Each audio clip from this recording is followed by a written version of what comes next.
Hello बच्चों, कैसे हो आप सभी। तो देखो बेटा, आज के इस लेक्चर में मैं आप लोगों के सामने डिस्कशन करूंगा एल्किल हैलाइडों के बनाने की विधियों के बारे में। और आज के इस लेक्चर में बच्चों मैं एल्किल हैलाइडों के बनाने की दो विधि आप लोगों के लिए कंप्लीट करवाऊंगा।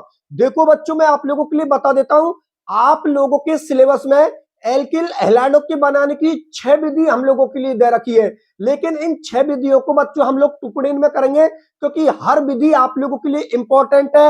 एग्जाम में कोई सी भी विधि आप लोगों से एग्जाम में पूछी जा सकती है, इसलिए हम सभी बनाने की 6 विधियों को टुकड़े के अंदर करेंगे। जैसे कि 2 विधि आज के इस लेक्चर में कर दी, अगली 3 विधि अगले वाले लेक्चर में कर दी, बची कुछ विधि अगले वाले लेक्चर में कर दी। इस तरीका से कर देंगे जिससे कि सारी विधियां हम लोगों को अच्छी तरीका से क्लियर हो जाए।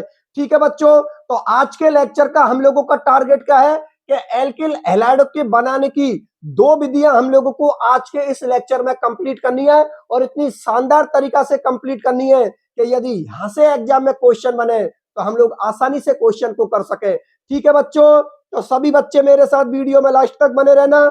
जैसे ही मेरा लेक्चर कंप्लीट होगा वैसे ही ये दोनों बनाने की विधि हम लोगों की बहुत शानदार तरीका से क्लियर हो जाएंगी। जैसे ही मेरा लेक्चर कंप्लीट होगा आप सभी बच्चे बोल देंगे सर बहुत शानदार तरीका से दोनों विधियों को आप लोगों ने करवाया है, अगर यहां से क्वेश्चन बनेगा सर तो हम आसानी से उस क्वेश्चन को कर देंगे, क्योंकि पूरे कॉन्सेप्ट से सर हम लोगों के समझ में आ गई। ठीक है बच्चों, चलो ठीक है शुरुआत करते हैं। तो देखो बच्चों, लेक्चर का क्या है मकसद हम लोगों का, क्या हम लोगों को एल्किल हैलाइडों के बनाने की विधियों के बारे में समझना। ठीक है ना, कि भाई एल्किल हैलाइड का निर्माण किस तरीका से किया जाएगा। तो देखो यहाँ पर एल्किल हैलाइडों के बनाने की मैंने पहली विधि को लिख दिया। जो एल्किल हैलाइडों के बनाने की पहली विधि है हम लोगों के लिए वो है एल्केनों के मुक्त मूलक हैलोजनीकरण से। इसका सीधा सा मतलब है कि एल्केन की रिएक्शन जब हम हैलोजन से करवाते हैं तो एल्किल हैलाइडों का निर्माण होता है। किस तरीका से होता है हम लोग समझते हैं। तो देखो बच्चों, यहां पर मैंने एल्केन का कोई सदस्य ले लिया, जैसे कि मैंने किसको ले लिया, ब्यूटेन को ले लिया, तो इसको हम क्या बोलेंगे, नॉर्मल ब्यूटेन बोलेंगे। ठीक है ना, एल्केनों का मैंने कौन सा सदस्य ले लिया, चौथा सदस्य ले लिया, जिसको हम नॉर्मल ब्यूटेन के नाम से जानते हैं। और इसकी रिएक्शन बच्चों हम लोगों ने किससे करवा दी, क्लोरीन के साथ। भाई आप कोई भी ले सकते हो, हेलोजन फैमिली का कोई भी सदस्य ले सकते हो, क्योंकि सामने वाले ने क्या लिख रखी है, हेलोजनीकरण। मतलब हेलोजन फैमिली में तो आप लोगों के चारों सदस्य आते हैं, फ्लोरीन भी आता है, क्लोरीन भी आता है, ब्रोमीन भी आता है, आयोडीन भी आता है। ठीक है ना, तो मैंने यहां पर उसका सदस्य ले लिया, क्लोरीन को ले लिया। ठीक है ना, अब देखो इस एल्केन की रिएक्शन मैं किससे करवा रहा हूं, इस हेलोजन से। अब यहां पर गौर करने वाली बात है कि मैंने एरो पर लिखा है, मतलब ये रिएक्शन मैं किसकी प्रेजेंस में करवा रहा हूं, ये रिएक्शन मैं सूर्य के प्रकाश की उपस्थिति में करवा रहा हूं बच्चों, सनलाइट की प्रेजेंस में इस रिएक्शन को करवा रहा हूं। और एक बात बच्चों आप हमेशा याद रखना कि जो रिएक्शन सनलाइट की प्रेजेंस में होती है, अर्थात सूर्य के प्रकाश की उपस्थिति में होती है, वो रिएक्शनों की जो क्रियाविधि होती है वो मुक्त मूलक क्रियाविधि होती है। ये बात बच्चों आप लोग याद रखना। अभी मैं थोड़ा इनका और बेसिक बताऊंगा, लेकिन पहले हम लोग रिएक्शन को कंप्लीट करते हैं। तो देखो इस एल्केन की रिएक्शन मैंने यहां पर किससे करवा दी, इस हेलोजन से करवा दी, किसकी प्रेजेंस में, सूर्य के प्रकाश की उपस्थिति में। ठीक है ना, तो कॉमन सी बात है, कंडीशन यहां पर 2 बनेंगी। देखो बच्चों ध्यान से समझना, बहुत अच्छी बात निकल के सामने आएगी। देखो भाई, एक कंडीशन तो ये निकलेगी कि भाई हम लोगों के पास में कितने सीएल है, 2 सीएल है, मतलब 2 हेलोजन है हम लोगों के पास में। तो एक काम करते हैं, एक हाइड्रोजन यहां से निकाल देते हैं, ठीक है, और एक सीएल यहां पर जोड़ देते हैं। तो जो हाइड्रोजन निकलेगा वो दूसरे सीएल के रूप में, एचसीएल के रूप में बाहर निकल जाएगा। लेकिन दूसरा प्रोडक्ट ये भी तो बन सकता है कि भाई आप हाइड्रोजन यहां से ना निकाल के यहां से निकाल दीजिए, यहां पर भी तो हाइड्रोजन है, तो यहां से आप हाइड्रोजन को निकालते हो तो यहां पर एक क्लोरीन को जोड़ दीजिए, फिर हाइड्रोजन दूसरे क्लोरीन को लेकर बाहर निकल जाएगा। तो कहने का मेरा मतलब ये हुआ बच्चों, यहां पर 2 प्रोडक्ट बनेंगे आप लोगों के। 2 प्रोडक्ट कैसे बनेंगे कि एक जगह से तो यहां से हाइड्रोजन निकलेगा और क्लोरीन जुड़ेगा, तो एक प्रोडक्ट तो ये हो गया।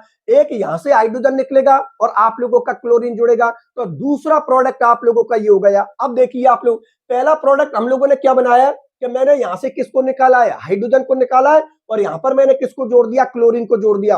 और जो यहां से हाइड्रोजन निकला है ना बच्चों, वो यहां से सीएल को लेकर किसके रूप में बाहर निकल जाएगा, एचसीएल के रूप में बाहर। ये माइनस का मतलब समझे, इसको बंद मत समझ लेना बच्चों, ये माइनस है। माइनस का मतलब होता है जब भी हम किसी रिएक्शन को करवा रहे होते हैं तो रिएक्शन के दौरान जो चीज बाहर निकलती है ना, उसको हम इस तरीका से एरो पर शो कर देते हैं, जैसे माइनस एचसीएल का मतलब इस रिएक्शन में से माइनस एचसीएल बाहर निकल रहा है। ठीक है, तो देखो ये यहां पर आप लोगों का सीएल यहां पर जुड़ गया। देखो यहां से आप लोगों का हाइड्रोजन निकला और यहां पर आप लोगों का Cl जुड़ गया। तो देखो ये CH2Cl, मतलब इसका नाम क्या है, 1 2 3 4, तो ये 1 पोजीशन पर जुड़ा है। नाम है इसका बच्चों 1 क्लोरोब्यूटेन, ठीक है ना। और आप लोगों को पता है ये कौन सी डिग्री एल्किल हैलाइड है, 1 degree alkyl halide. 1 degree alkyl halide इसलिए आप लोगों को वर्गीकरण में मैंने समझाया है कि ये वाला कार्बन सिर्फ एक ही कार्बन एटम से जुड़ा हुआ है। देखो ये वाला कार्बन एटम सिर्फ इसी कार्बन एटम से जुड़ा हुआ है, तो कॉमन सी बात है ये 1 डिग्री कार्बन एटम है और उसी 1 डिग्री कार्बन एटम से आप लोगों का क्लोरीन जुड़ा है, तो कॉमन सी बात है 1 डिग्री एल्किल हैलाइड हो गया। और बच्चों ये जो 1 डिग्री एल्किल हैलाइड है आप लोगों का, ये आप लोगों का लघु उत्पाद होगा। लघु उत्पाद का मतलब ये आपका माइनर प्रोडक्ट होगा, ठीक है ना। ये बच्चों आप लोगों का क्या होगा, इंग्लिश लिख देता हूं, ये होगा बच्चों आप लोगों का माइनर प्रोडक्ट।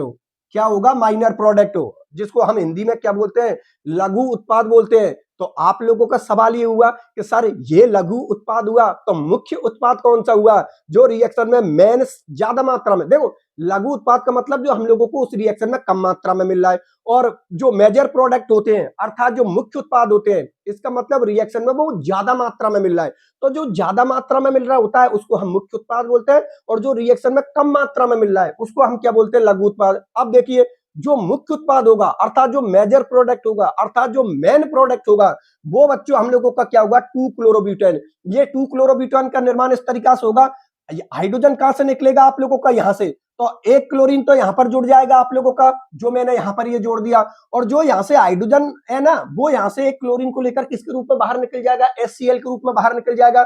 तो बच्चों ये बन गया आप लोगों का 2 क्लोरोब्यूटेन, ठीक है ना। 1 2 3 4 2 पोजीशन पर Cl जुड़ा है तो 2 क्लोरोब्यूटेन। और बच्चों ये आप लोगों का 2 डिग्री एल्किल हैलाइड हो गया। 2 डिग्री एल्किल हैलाइड इसलिए हुआ है क्योंकि ये वाला कार्बन 2 कार्बनों से जुड़ा हुआ है। ये जो बीच वाला कार्बन है ये इस कार्बन से भी जुड़ा हुआ है और इस कार्बन से भी जुड़ा हुआ है, और इसी कार्बन से आप लोगों का हेलोजन जुड़ा हुआ है। तो ये 2 डिग्री कार्बन एटम है और इससे आप लोगों का हेलोजन जुड़ा है, तो ये कौन हो गया, 2 डिग्री एल्किल हैलाइड। और बच्चों ये हम लोगों का क्या है, मुख्य उत्पाद, अर्थात रिएक्शन में ज्यादा मात्रा में मिलता है। अब आपका सवाल ये हुआ कि सर एक बात बताइए, आपने इसको लघु उत्पाद बोला है और उसको सर आपने मुख्य उत्पाद बोला है, तो सर ये तो किताब के अंदर भी दे रखा है, लेकिन बात है कॉन्सेप्ट समझना है कि भाई ये कम मात्रा में क्यों मिलता है, ये ज्यादा मात्रा में क्यों मिलता है। बात हम लोगों को वो चीज समझनी है, क्योंकि ये सारी चीज कहीं ना कहीं पर आप लोगों को लिखी मिल जाएगी, लेकिन बात यह है कि उसका कॉन्सेप्ट समझना है हम लोगों को कि ये कम मात्रा में क्यों मिलता है और ये ज्यादा मात्रा में क्यों मिलता है। तो देखो बच्चों एक बात आप हमेशा याद रखना, ये जो रिएक्शन है, अब कॉन्सेप्ट बता रहा हूं ध्यान से समझना, ये जो रिएक्शन है ना बच्चों, नाम से पता लग रहा है एल्केनों के मुक्त मूलक हैलोजनीकरण के द्वारा, मतलब ये रिएक्शन की जो क्रिया विधि होगी, मैकेनिज्म होगी, वो होगी बच्चों मुक्त मूलक क्रिया विधि। वो मुक्त मूलक क्रिया विधि इसलिए होगी, उसका भी कॉन्सेप्ट समझिए। देखो बच्चों जो रिएक्शन सूर्य के प्रकाश की उपस्थिति में होती है उनकी जो क्रिया विधि होती है वो मुक्त मूलक क्रिया विधि होती है, और जो रिएक्शन टेम्परेचर की प्रेजेंस में होती है, आप लोगों को पता काफी रिएक्शनों के ऊपर इस तरीका से लिखा होता है, तो इसका मतलब ये है रिएक्शन टेम्परेचर की प्रेजेंस में हो रही है। काफी रिएक्शनों पर इस तरीका से लिखा होता है, इसका मतलब रिएक्शन सूर्य के प्रकाश की उपस्थिति में हो रही है। बात समझ में आ गई ना कि रिएक्शन पर इस तरीका से डेल्टा इस तरीका से बना हुआ है, तो समझ जाना रिएक्शन टेम्परेचर की प्रेजेंस में हो रही है। और अगर इस तरीका से HNO लिखा होता है तो आप लोग समझ जाना ये रिएक्शन सूर्य के प्रकाश की उपस्थिति में होती है, क्योंकि सूर्य के प्रकाश की जो रे होती है उनको हम किससे शो करते हैं, HNO, जिनको आप लोग फोटोन बोलते हो। अरे सूर्य से जो किरणें आती है उनको हम लोग फोटोन ही तो बोलते हैं। तो देखो अब यहां पर मैंने क्या बात बोली, कॉन्सेप्ट कि जो रिएक्शन सूर्य के प्रकाश की उपस्थिति में होती है उन रिएक्शनों की जो क्रिया विधि होती है वो क्या होती है, मुक्त मूलक। और जो रिएक्शन टेम्परेचर की प्रेजेंस में होती है, तो आप लोग अच्छी तरीका से जानते हो कि टेम्परेचर तो बंध को तोड़ने का काम करता है, और यदि आप लोगों का बंध टूटेगा तो एक पर प्लस आएगा दूसरे पर माइनस आएगा, मतलब ऐसी रिएक्शन आयनिक क्रिया विधि के द्वारा संपन्न होती है। बात समझ में आ गई ना, मतलब जो रिएक्शन सूर्य के प्रकाश की उपस्थिति में होती है उनकी क्रिया विधि मुक्त मूलक क्रिया विधि होती है, और जो रिएक्शन टेम्परेचर की प्रेजेंस में होती है उन रिएक्शनों की क्रिया विधि होती है बच्चों वो आयनिक क्रिया विधि होती है। बात समझ में आ गई ना, आयनिक का मतलब बंध टूट रहा है, तो कॉमन सी बात है जिसकी विद्युत ऋणता ज्यादा उस पर नेगेटिव चार्ज आ जाएगा, जिसकी विद्युत ऋणता कम है उसकी पॉजिटिव चार्ज आ जाएगा। बात समझ में आ गई ना बच्चों। अब सवाल ये हुआ कि ठीक है, आपका सवाल ये हुआ, ठीक है सर, ये हम लोगों के समझ में आ गई, लेकिन सवाल तो सर अब भी अटका हुआ है, क्या क्या ये लघु उत्पाद क्यों और ये मुख्य उत्पाद क्यों। तो अब समझो ध्यान से इसका कॉन्सेप्ट। देखो बच्चों ये रिएक्शन की क्रिया विधि है वो कौन सी है, मुक्त मूलक क्रिया विधि। और मुक्त मूलक क्रिया विधि के अंदर जो उनके रेडिकल होते हैं, जैसे 1 डिग्री रेडिकल, मतलब 1 डिग्री मुक्त मूलक, 2 डिग्री मुक्त मूलक, 3 डिग्री मुक्त मूलक, उनमें सबसे ज्यादा जो स्थायित्व होता है वो होता है 3 डिग्री मुक्त मूलक का। सबसे ज्यादा स्थायित्व बच्चों 3 डिग्री मुक्त मूलक का होता है, उससे कम किसका होता है 2 डिग्री मुक्त मूलक का, और सबसे कम स्थायित्व किसका होता है 1 डिग्री मुक्त मूलक का। ये मुक्त मूलक के स्थायित्व का क्रम है। मुक्त मूलक के स्थायित्व का क्रम किसका क्रम है बच्चों, ये मुक्त मूलक के स्थायित्व का क्रम। अब एक बात बताइए यार, यहाँ पर 3 डिग्री मुक्त मूलक तो है नहीं है, यहाँ पर बात किसकी हो रही है, तो 2 डिग्री मुक्त मूलक की और एक 1 डिग्री मुक्त मूलक की। तो 2 डिग्री मुक्त मूलक 1 डिग्री मुक्त मूलक से ज्यादा है। इसका मतलब यहाँ पर देखिए कि यहाँ पर जब ये रिएक्शन की क्रिया विधि को देखते हैं तो यहाँ पर 1 डिग्री मुक्त मूलक बनता है, और जब इस रिएक्शन की क्रिया विधि को हम लोग देखते हैं तो यहाँ पर 2 डिग्री मुक्त मूलक बनता है, और इस 2 डिग्री मुक्त मूलक का जो स्थायित्व होता है वो इस 1 डिग्री मुक्त मूलक से क्या होता है, ज्यादा। तो कॉमन सी बात है, जिसका स्थायित्व ज्यादा होगा वही हम लोगों का मेन प्रोडक्ट होगा। अरे भाई, हम तो उसी प्रोडक्ट को अपने पास रखना चाहेंगे जो स्थायी है। अस्थायी चीज को हम लोग क्यों रखेंगे, क्योंकि आप लोग जानते हो दुनिया में कोई भी चीज हो, हर कोई अपनी स्टेबिलिटी को ग्रहण करना चाहता है। जैसे कि मैं आप लोगों को पढ़ा रहा हूं तो मैं भी स्थायित्व लेना चाह रहा हूं, और अगर आप लोग मेरे से पढ़ रहे हो तो आप भी अपनी जिंदगी में कुछ करना चाह रहे हो, तो आप भी तो स्थायित्व की तरफ जा रहे हो ना। अगर आप बोलोगे सर मैं तो अस्थायित्व की तरफ जाऊंगा, तो पढ़ना छोड़ दीजिए, अपने आप ही अस्थायित्व की तरफ चले जाओगे। मतलब दुनिया का नियम है कि हर एक अस्थायी चीज कहां की ओर जाने की कोशिश करते हैं, स्थायित्व की ओर। तो देखो यहां पर 1 डिग्री मुक्त मूलक बनता है और यहां पर 2 डिग्री मुक्त मूलक बनता है। तो 2 डिग्री मुक्त मूलक इस 1 डिग्री मुक्त मूलक से क्या होता है, ज्यादा स्थायी होता है। तो जो ज्यादा स्थायी होगा ना वही हम लोगों का मेन प्रोडक्ट होगा। इसीलिए 2 डिग्री एल्किल हैलाइड या द्वितीयक एल्किल हैलाइड हम लोगों का मुख्य उत्पाद होगा, और 1 डिग्री एल्किल हैलाइड मतलब प्राथमिक एल्किल हैलाइड बच्चों हम लोगों का माइनर प्रोडक्ट होगा, मतलब लघु उत्पाद होगा जो रिएक्शन में कम मात्रा में बनने को मिलता है। बात समझ में आ गई ना। और इस ऑर्डर को भी बच्चों आप लोग याद रख लेना। पहले तो ये बात बताओ, यहाँ पर किसी भी बच्चे को कोई दिक्कत है नहीं है ना, सारा कॉन्सेप्ट आप लोगों को समझ में आ गया।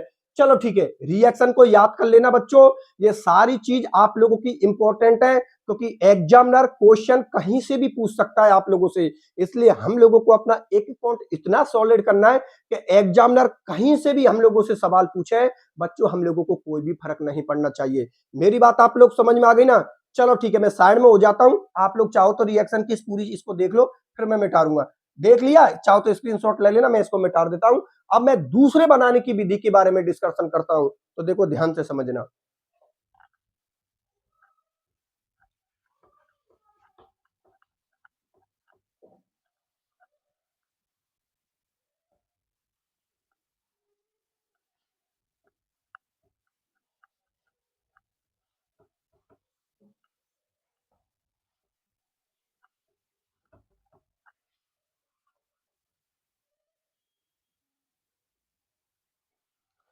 देखो बच्चों बोर्ड की तरफ, ये आप लोगों के एल्किल हैलाइड के बनाने की दूसरी विधि है, जिसका नाम है एल्कीनों पर हैलोजन अम्लों के योग से। मतलब जो एल्कीन है, यदि उन पर हम हैलोजन अम्लों को जोड़ दें तो हम लोगों को कौन मिलते हैं, एल्किल हैलाइड मिलते हैं।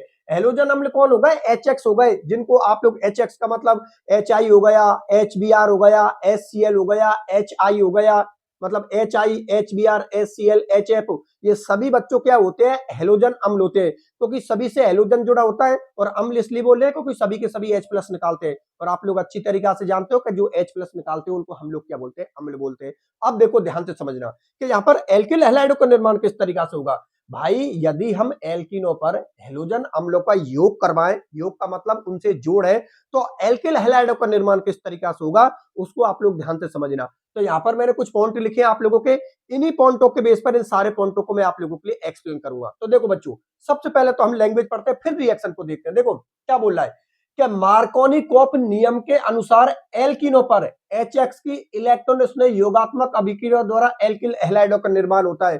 तो देखो बच्चों, यहां पर एल्कीन के तौर पर मैंने किसको ले लिया, प्रोपीन को ले लिया, ठीक है ना।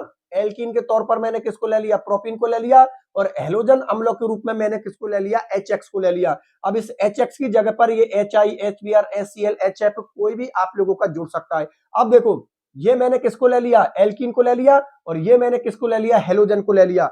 अब यहां पर गौर करने वाली बात बच्चों ये है कि सबसे पहले तो हम लोग बंधों को तोड़ते हैं। देखो ऑर्गेनिक केमिस्ट्री की ज्यादातर जो रिएक्शन होती है बच्चों, नेम रिएक्शनों को छोड़ दिया जाए तो वो ज्यादातर रिएक्शन आयनिक रिएक्शन होती है। आयनिक रिएक्शन का मतलब ये हुआ कि इसको प्लस माइनस में तोड़िए, इसको प्लस माइनस में तोड़िए और अपोजिट करके जोड़ दीजिए, मतलब प्लस को माइनस से जोड़ दीजिए, माइनस को प्लस से जोड़ दीजिए। किस तरीका से बंध टूटेंगे और किस तरीका से जोड़ेंगे इसको पूरे कॉन्सेप्ट के आधार पर समझाता हूं। देखो बच्चों, ये बंध के इलेक्ट्रॉन इस तरीका से टूटेंगे, ठीक है ना, ये बंध के इलेक्ट्रॉन इस तरीका से टूटेंगे तो कॉमन सी बात है, इस पर तो पॉजिटिव चार्ज आएगा, इस पर कौन सा चार्ज आएगा, नेगेटिव चार्ज। और इसमें तो आप लोग समझ ही रहे हो, हेलोजन की विद्युत ऋणता होती है वो हाइड्रोजन से बहुत ज्यादा होती है, तो कॉमन सी बात है, इस पर पॉजिटिव चार्ज होगा, इस पर नेगेटिव चार्ज होगा। अब आप लोगों को क्या करना है, पॉजिटिव को नेगेटिव से जोड़ दीजिए, नेगेटिव को पॉजिटिव से जोड़ दीजिए। लेकिन बच्चों एक बात आप याद रखना हमेशा कि देखो यहां पर ये जो HX इससे रिएक्शन करने के लिए जाएगा,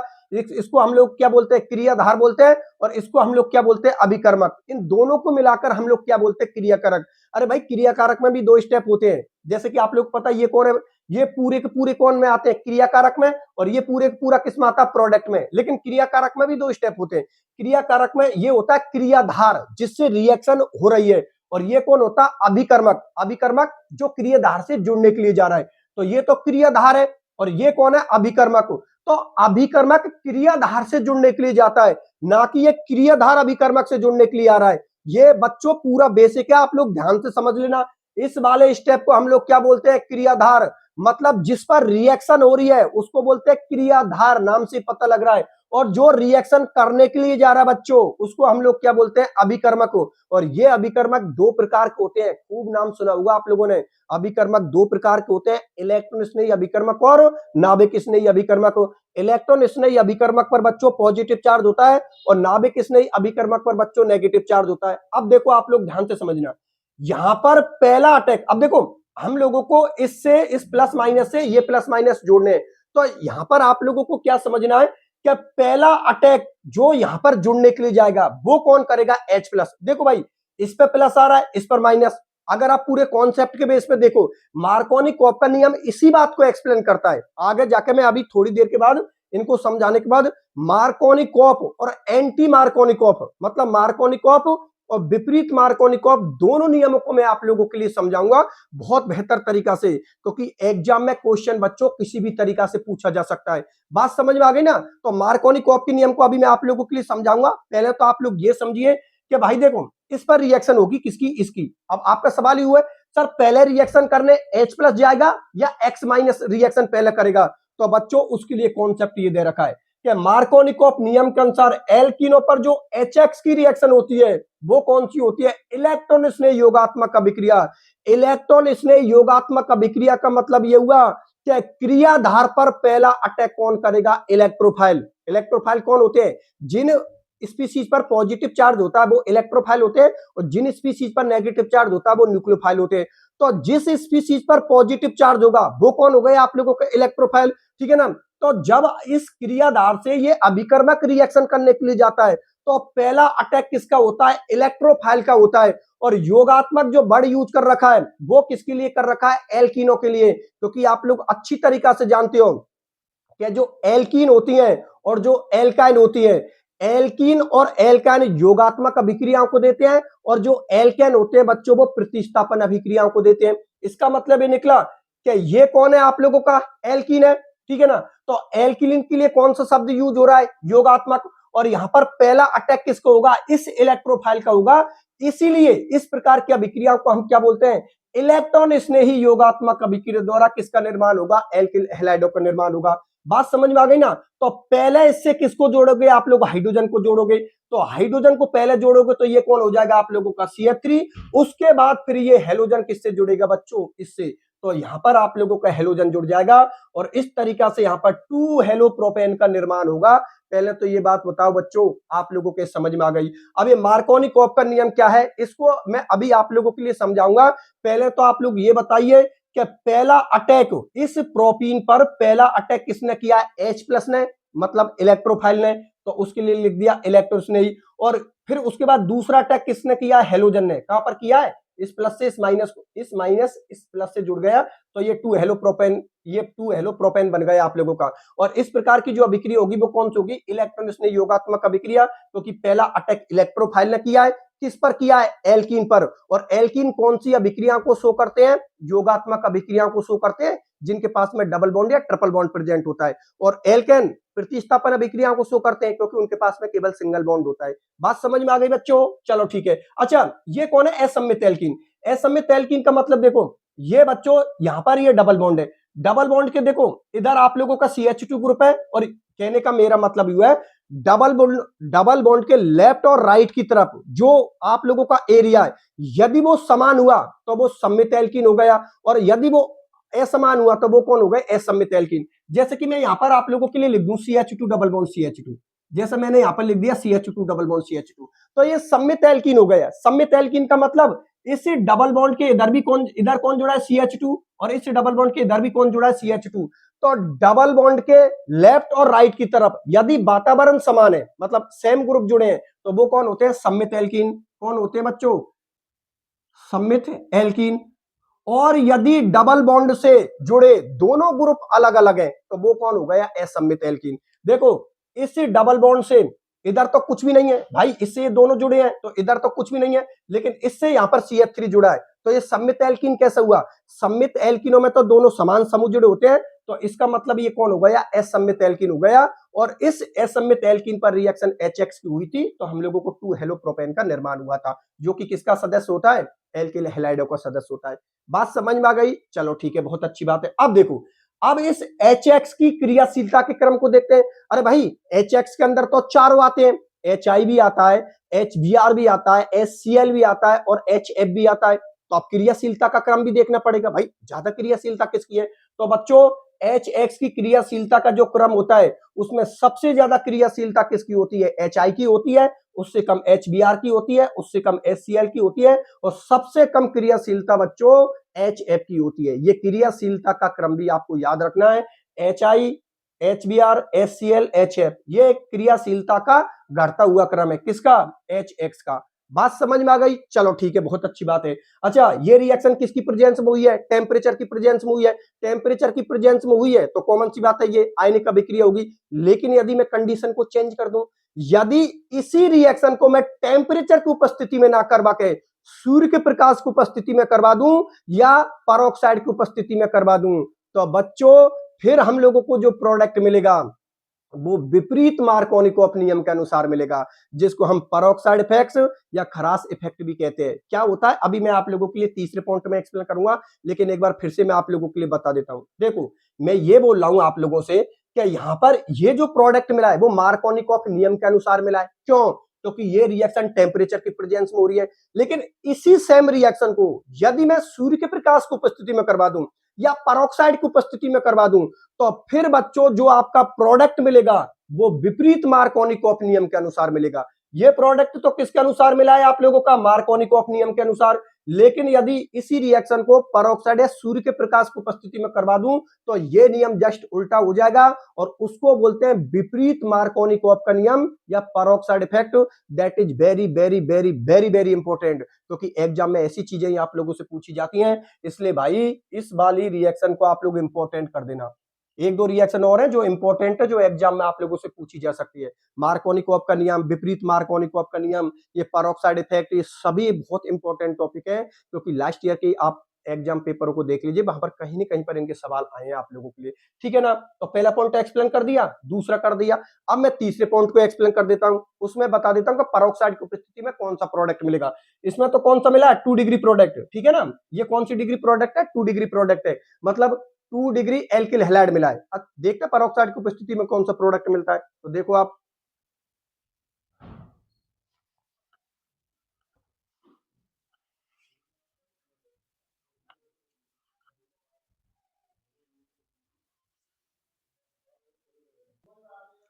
देखो बच्चों ये हो गया आप लोगों के तीसरे नंबर का पॉइंट।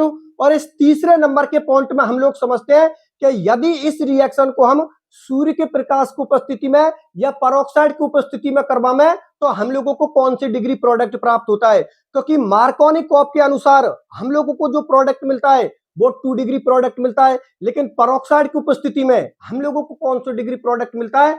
1 डिग्री प्रोडक्ट मिलता है। अब ये 1 डिग्री प्रोडक्ट किस तरीका से मिलेगा हम लोगों को वो समझना है। तो यहां पर देखो, सबसे पहले लैंग्वेज को पढ़ते हैं, फिर हम लोग रिएक्शन को देखेंगे। तो देखो, तीसरे नंबर का पॉइंट ये बोल रहा है कि पेरोक्साइड की उपस्थिति में HBr, ठीक है ना, किसकी प्रेजेंस में? पेरोक्साइड। पेरोक्साइड का फॉर्मूला क्या होता है? R2O2 होता है। चाहो तो इसको खोल कर लिख सकते हैं आप लोग, इस तरीका से आप लोग उसको खोल कर लिख सकते हो। तो पेरोक्साइड की उपस्थिति में HBr विपरीत मार्कोनिकॉफ नियम के अनुसार उत्पाद बनाता है। इसे हम लोग पेरोक्साइड इफेक्ट भी कहते हैं।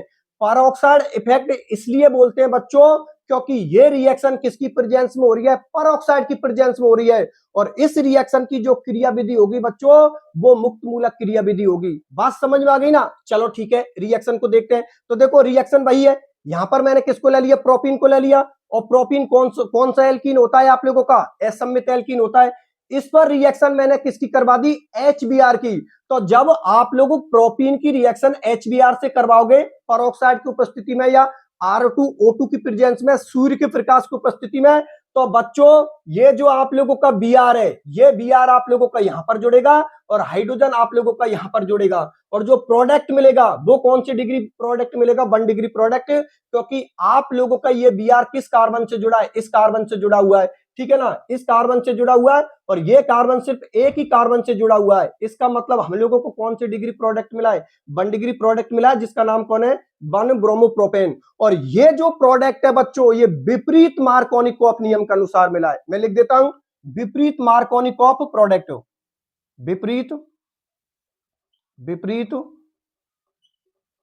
मार्कोनिकॉफ उत्पाद। विपरीत मार्कोनिकॉफ उत्पाद। पहले तो ये बात बताओ, ये बात आप लोग समझ में आ गई ना? बाकी की उसकी कोई टेंशन मत करो कि सर ये मार्कोनिकॉफ का नियम क्या है, सर ये विपरीत मार्कोनिकॉफ का नियम क्या है। अभी दोनों की स्पेशल हेडिंग लूंगा और दोनों की स्पेशल हेडिंग में ये दोनों ही टॉपिक आप लोगों के क्लियर हो जाएंगे। मार्कोनिकॉफ का नियम भी क्लियर हो जाएगा और विपरीत मार्कोनिकॉफ का नियम भी क्लियर हो जाएगा।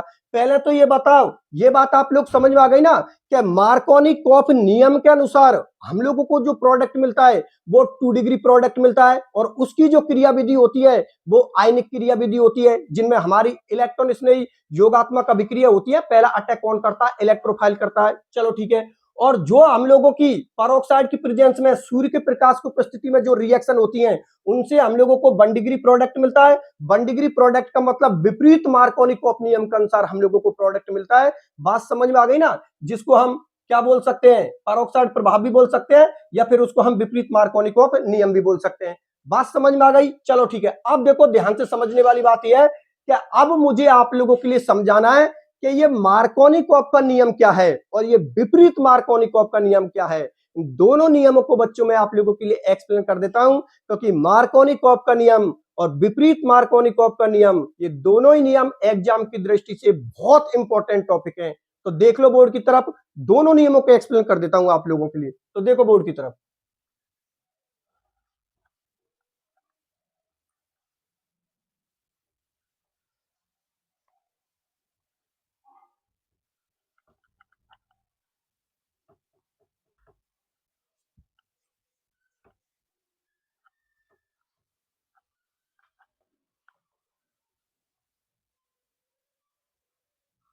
देखो बच्चों बोर्ड की तरफ, अब मैं आप लोगों के लिए मार्कोनिकॉफ के नियम को एक्सप्लेन करता हूं, क्योंकि एग्जाम की दृष्टि से मार्कोनिकॉफ का नियम बच्चों आप लोगों के लिए इंपॉर्टेंट है। इसलिए मार्कोनिकॉफ के नियम को आप लोग ध्यान से समझ के चलना, ठीक है ना? मैंने हेडिंग डाल दी मार्कोनिकॉफ का नियम। अब मार्कोनिकॉफ का नियम क्या बोल रहा है, एक एक लाइन को ध्यान से समझना, फिर इस रिएक्शन के बेस पर हम लोग मार्कोनिकॉफ के नियम को समझते हैं। तो देखो क्या बोल रहा है मार्कोनिकॉफ का नियम, कि जब किसी असम्मित एल्कीन पर HX का योग होता है तो उसका हाइड्रोजन या धन विद्युतीय परमाणु उस असंतृप्त कार्बन परमाणु से जुड़ता है जिस पर पहले से ही हाइड्रोजन परमाणुओं की संख्या अधिक हो। बच्चों ये कौन हो गया आप लोगों का मार्कोनिकॉफ का नियम। अब इस मार्कोनिकॉफ के नियम को मैं इस रिएक्शन के आधार पर आप लोगों के लिए समझाने की कोशिश करता हूं, आप लोग ध्यान से समझना। देखो बच्चों, यहां पर ये एल्कीन कौन है आप लोगों की? असम्मित एल्कीन, ठीक है ना? असम्मित एल्कीन पर जब हम HX का योग करवाते हैं, मतलब जब हम HX को जोड़ते हैं, तो उसका हाइड्रोजन या धन विद्युतीय परमाणु क्या बोल रहा है क्या उसका हाइड्रोजन या धन विद्युतीय परमाणु? तो कॉमन सी बात है, आप लोगों को पता है बंद इस तरीका से टूटेगा तो इस पर कौन सा चार्ज होगा? पॉजिटिव चार्ज होगा। इस पर कौन सा चार्ज होगा? Negative charge. तो आप लोग इसको हाइड्रोजन बोल सकते हो या धन विद्युतीय परमाणु बोल सकते हो, क्योंकि पहला अटैक किसका होगा? धन विद्युतीय परमाणु का। क्योंकि आप लोगों को पता होना चाहिए कि ये रिएक्शन कौन सी है? इलेक्ट्रॉन स्नेह योगात्मक अभिक्रिया। मतलब पहला अटैक कौन करेगा? इलेक्ट्रोफाइल करेगा। किस पर? क्रियाधार पर करेगा। इलेक्ट्रोफाइल अटैक करेगा, इसका मतलब वो स्पीशीज पहला अटैक करेगी जिसके पास में पॉजिटिव चार्ज होगा। तो यहां पर पॉजिटिव किसके पास में? इस H+ के पास में। तो अब ये H+ पहले इस प्रोपीन पर जुड़ेगा, लेकिन उस कार्बन परमाणु से जुड़ेगा जिस पर पहले से ही हाइड्रोजन परमाणु की संख्या ज्यादा हो। ठीक है ना? और फिर क्या बोल रहा है? असंतृप्त कार्बन परमाणु से जुड़ेगा। असंतृप्त का मतलब यदि वो कार्बन परमाणु आप लोगों का डबल बॉन्ड से जुड़ा हुआ है तो वो असंतृप्त कार्बन परमाणु होता है, और यदि कोई कार्बन परमाणु सिंगल बॉन्ड से जुड़ा हुआ है उनको हम क्या बोलते हैं? संतृप्त कार्बन परमाणु। बात आप लोग समझ में आ गई ना? अरे जिन यौगिकों में डबल बॉन्ड या ट्रिपल बॉन्ड होता है उनको हम असंतृप्त यौगिक बोलते हैं, और जिन यौगिकों में केवल और केवल सिंगल बॉन्ड होते हैं ऐसे यौगिकों को बच्चों हम संतृप्त यौगिक बोलते हैं। बात समझ में आ गई ना? तो ये H+ उस असंतृप्त कार्बन परमाणु के साथ जुड़ेगा, या ये धन विद्युतीय भाग या ये हाइड्रोजन परमाणु उस असंतृप्त कार्बन परमाणु से जुड़ेगा जिस पर पहले से ही हाइड्रोजन परमाणु की संख्या ज्यादा हो। तो देखो, असंतृप्त कार्बन परमाणु एक तो ये हो गया, क्योंकि डबल बॉन्ड से एक तो ये जुड़ रहा है और इस डबल बॉन्ड से एक ये जुड़ रहा है। तो ये H+ उसके पास में जाएगा जिसके पास में हाइड्रोजन परमाणु की संख्या ज्यादा हो। तो देखो, इस कार्बन के पास में हाइड्रोजन परमाणु की संख्या कितनी है? 1। इस कार्बन के पास में हाइड्रोजन परमाणु की संख्या कितनी है? 2। और ये H+ जुड़ेगा किससे? जिसके पास में हाइड्रोजन परमाणु की संख्या अधिक हो। तो कॉमन सी बात है, ये H+ आप लोगों का यहां पर जुड़ेगा। वो इसलिए क्योंकि मार्कोनी-कॉप नियम के अनुसार H+ या हाइड्रोजन वहां पर जाकर जुड़ता है जिस कार्बन पर पहले से ही हाइड्रोजन परमाणु की संख्या ज्यादा हो। तो इस कार्बन के पास में 2 हाइड्रोजन परमाणु है और इस कार्बन के पास में एक हाइड्रोजन परमाणु है। तो मार्कोनी-कॉप नियम के अनुसार ये H+ या हाइड्रोजन कहां पर जुड़ेगा बच्चों? CH2 के पास में। तो ये तो CH2 से क्या हो जाएगा? CH3 हो जाएगा। फिर सेकंड अटैक किसका होगा? न्यूक्लियोफाइल का होगा। न्यूक्लियोफाइल मतलब जिस स्पीशीज के पास में नेगेटिव चार्ज होगा उसका सेकंड अटैक होगा। तो सेकंड अटैक फिर आप लोगों का ये करेगा जो कि किस कार्बन से जुड़ेगा? इस कार्बन से जुड़ेगा। तो इस तरीका से हम लोगों को 2 हेलोप्रोपेन मिल जाएगा। मतलब ये कौन से डिग्री प्रोडक्ट मिला है बच्चों? हम लोगों को 2 डिग्री प्रोडक्ट मिला है, क्योंकि ये 2 डिग्री एल्किल हैलाइड है। आप लोगों को पता होना चाहिए ये कार्बन परमाणु 2 कार्बन परमाणु के बीच में आ रहा है। ये कार्बन परमाणु इससे भी जुड़ा हुआ है, ये कार्बन परमाणु इससे भी जुड़ा हुआ है। मतलब ये 2 डिग्री कार्बन एटम है और उसी से आप लोगों का हेलोजन जुड़ा है। तो ये हम लोगों को 2 डिग्री प्रोडक्ट मिलेगा, मतलब 2 डिग्री एल्किल हैलाइड का निर्माण होगा जिसका नाम है IUPAC 2 हेलोप्रोपेन। बात मेरी आप लोग समझ में आ गई ना? ये मार्कोनी-कॉप का नियम है। एक बार फिर से देख लीजिए क्या बोला मार्कोनी-कॉप ने, कि जब किसी असममित एल्कीन पर, ये एल्कीन हम लोगों की कौन सी है? असममित एल्कीन। तो जब किसी असममित एल्कीन पर HX का योग होता है तो उसका हाइड्रोजन या धन विद्युतीय परमाणु, उसका हाइड्रोजन या धन विद्युतीय परमाणु उस असंतृप्त कार्बन परमाणु से, उस असंतृप्त कार्बन परमाणु से जुड़ता है जिस पर पहले से ही हाइड्रोजन परमाणु की संख्या अधिक हो। तो ये किससे जुड़ेगा? जिस पर पहले से ही हाइड्रोजन परमाणु की संख्या अधिक हो। कितने है इसके पास में? 2 हाइड्रोजन। इसके पास में कितना हाइड्रोजन है? 1। तो मार्कोनी-कॉप नियम के अनुसार ये H+ ये हाइड्रोजन पहले कहां पर जुड़ेगा? CH2 पर। फिर सेकंड अटैक किसका होगा? इस न्यूक्लियोफाइल का होगा। किस पर? इस पर। और आप लोगों को 2 डिग्री प्रोडक्ट देखने को मिलेगा। और ये पॉइंट तो अभी आप लोगों के लिए मैंने एक्सप्लेन किया है। क्या यह एक इलेक्ट्रॉन स्नेह योगात्मक अभिक्रिया है, क्योंकि पहला अटैक किसका हुआ है? इलेक्ट्रोफाइल का हुआ है। और जो पहला अटैक करता है उस रिएक्शन को हम उसी के नाम से जानते हैं। जैसे पहला अटैक यदि इलेक्ट्रोफाइल ने किया है तो ऐसी रिएक्शन को हम इलेक्ट्रॉन स्नेह अभिक्रिया बोलते हैं। और यदि पहला अटैक न्यूक्लियोफाइल करता है तो ऐसी रिएक्शनों को हम नाभिक स्नेह अभिक्रिया बोलते हैं। कई कई सुनने को मिलता है ना कि भैया ये अभिक्रिया तो इलेक्ट्रॉन स्नेह अभिक्रिया है। इसका मतलब ये हुआ कि वहां पर क्रियाधार पर पहला अटैक किसने किया? इलेक्ट्रोफाइल ने। काफी रिएक्शन आप लोगों ने सुनी होगी कि भैया ये तो नाभिक स्नेह अभिक्रिया है। इसका मतलब ये हुआ कि नाभिक स्नेह अभिक्रिया इसलिए बोल रहे हैं क्योंकि क्रियाधार पर पहला अटैक किसने किया? न्यूक्लियोफाइल ने। ठीक है ना? तो यह एक इलेक्ट्रॉन स्नेह योगात्मक इसलिए बोल रहा हूं क्योंकि ये एल्कीन पर रिएक्शन हो रही है और हम लोग जानते हैं एल्कीन और एल्काइन मतलब जो असंतृप्त यौगिक होते हैं, अर्थात जिनके पास में डबल बॉन्ड और ट्रिपल बॉन्ड होता है, वो कौन सी अभिक्रिया देते हैं? योगात्मक अभिक्रिया देते हैं। बात समझ में आ गई ना बच्चों? तो यदि मार्कोनी-कॉप का नियम एग्जाम में 1 या 2 नंबर का आप लोगों से पूछ लिया जाए, तो आप लोगों को यहां से लिखना स्टार्ट करना है बच्चों, और यहां तक आप लोगों को कंप्लीट करना है। यदि 1 नंबर का आए आप लोगों से या 2 नंबर का, आप लोग इस पूरे को लिख देना, क्योंकि हम नहीं चाहते कि हम लोगों का आधा नंबर भी कटे। इसलिए आप लोग मार्कोनी-कॉप का नियम यदि एग्जाम में आप लोगों से पूछा जाता है, तो पूरा नियम लिख देना, और आप लोग इस रिएक्शन को लिख देना, और इस पॉइंट को भी लिख देना। लिखना चाहो तो इस पॉइंट को लिखना चाहो तो लिख देना, नहीं मत लिखना, लेकिन मेरे हिसाब से तो लिख ही देना, ठीक है ना? एग्जामिनर पर इस चीज का ज्यादा इफेक्ट और अच्छा इफेक्ट पड़ेगा। बात समझ में आ गई? चलो ठीक है। अब देखो, ये तो मार्कोनी-कॉप का नियम हो गया। अब मैं आप लोगों के लिए विपरीत मार्कोनी-कॉप के नियम को और समझा देता हूं। तो देखो, ये विपरीत मार्कोनी-कॉप का नियम क्या है, बोर्ड की तरफ देखते रहिए, अभी इसको एक्सप्लेन करता हूं।